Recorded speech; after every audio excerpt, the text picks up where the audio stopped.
single drop of rain has fallen in Zambia in almost 2 months. Not a single drop of rain. That means literally no rain at all in what, by the way, is supposed to be rainy season in that country. Yeah, and for a nation already suffering from drought, it has turned into a major disaster, and not just in the obvious ways, like crops dying from thirst. In Zambia, 85% of the country's power comes from hydroelectric generators. No water in Zambia means no power as well. Time now for the exchange. Join me live now as the person who is tasked with finding a way through the climate crisis in Zambia, the country's president, Hichilema. Thank you so much for being with us, President Hichilema. Thank you very much, Zainasha, and it's a pleasure to be on your program today. So I just wanted to start by talking about the crisis you're having to navigate in Zambia right now. We're talking about not a single drop of rain in about 2 months. That means that the drought has essentially devastated the agricultural sector.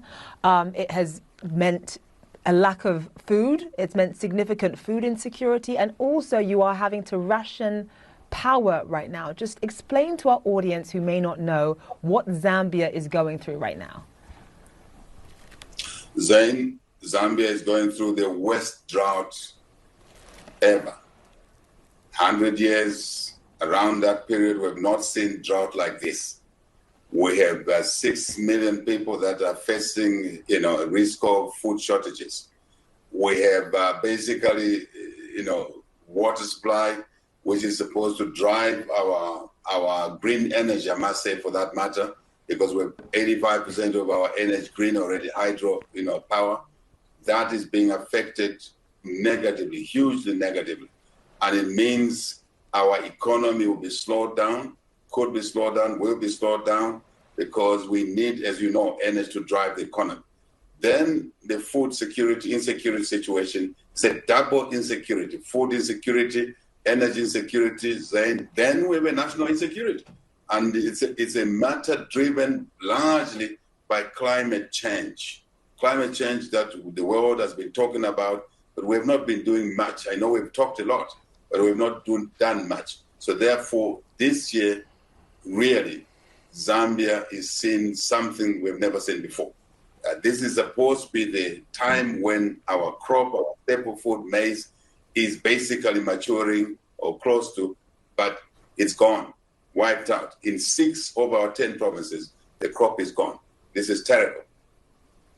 Mr. President, this is happening obviously during what is supposed to be a rainy season. You have drawn up plans to ration electricity and keep the economy running as best as it can right now. But it is a reminder of climate change really being a global crisis. This is not something that's just impacting your country alone. You export a lot to countries not only in the region, but as far away as China, as Europe. This impacts them as well. And I'd like for you to highlight that for our global viewers as well. The negative impact of this climate change, which has occasioned this drought, West drought, as I said, since really records, began in our country in a structured way, is going to create a food shortage, is going to basically, has damaged our energy generation capacity and obviously impairing our food production. I return to that in a way that, remember, Zambia was also providing food to a number of countries in the region. This year we will not be able to do that. It means that the hunger, the humanitarian support that is required now in this country will basically go beyond the boundaries of this country, into the region, onto the continent, and I think to some extent the global community. So really the situation is there. The situation is desperate. We need to basically support this country as a global community, humanitarian support in 2 main components. One is to feed our people.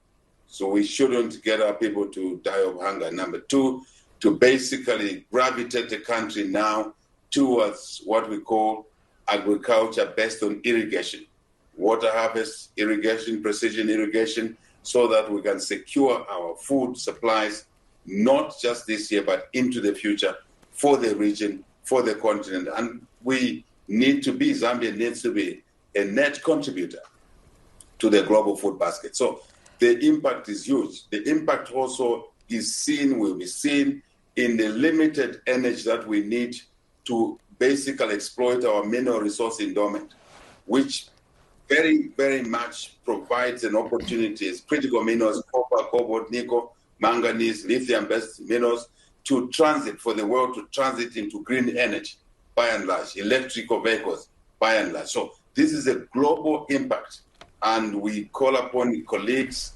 humanitarian sector, the global institutions, the global financial system, the global, if you like, security system, to hear this country called Zambia, which has been making progress. If it was not for the drought this year, we were going